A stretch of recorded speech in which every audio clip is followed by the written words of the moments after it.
मी जोपर्यंत विक्रांतसोबत हॉस्पिटलमध्ये काम करत होते तोपर्यंत मी त्याचं अतिशय बॅलन्स्ड वागणं पाहिलं होतं। खरं तर त्याच्या आयुष्यात मोनिकामुळे म्हणजे माझ्या ताईमुळे खूप टेन्शन्स होती, पण तरी तो कधी हलला नाही। ऑपरेशन करताना तिथे तो नेहमी शांत असायचा।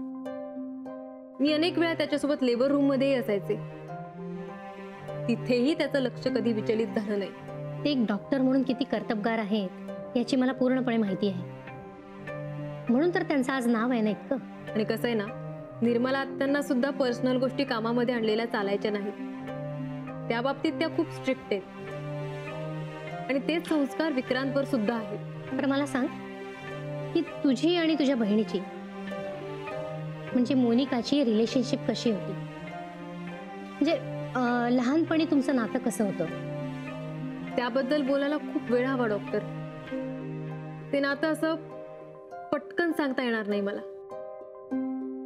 इतकं साधं सरळ नव्हतं ते कधी। होस, मी समजू शकते, पण वेळ आहे की आपल्याकडे? तू बोल ना, मी लिहिते। बरं। अरे बापरे, 6:30 वाजले। एव्हाना मी ईशाला पिक करायला पोचायला हवं होतं। हो, हा, बोलता बोलता मला उशीरच झाला। आपण नंतर भेटून बोलूया? ठीक आहे। मी येते, पण तू यावर विचार करून ठेव, म्हणजे नंतर मग आपला वेळ जाणार नाही। आमच्या नात्याविषयी मला विचार करण्याची गरज नाही, सगळं आपोआप येईल। खरंय, चल मी येते। बाय।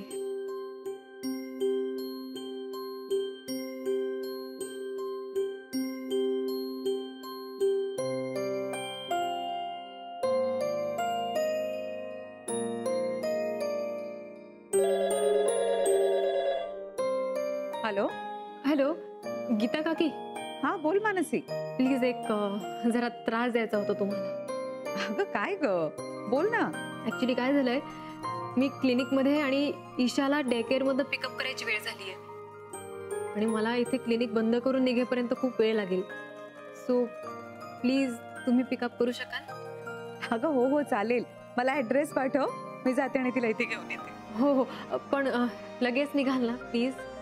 ताबडतोब निघते अगं, डोंट वरी। फक्त ऍड्रेस पटकन पाठव मला। हो हो, पाठवते। थँक्यू। चल चल, बाय।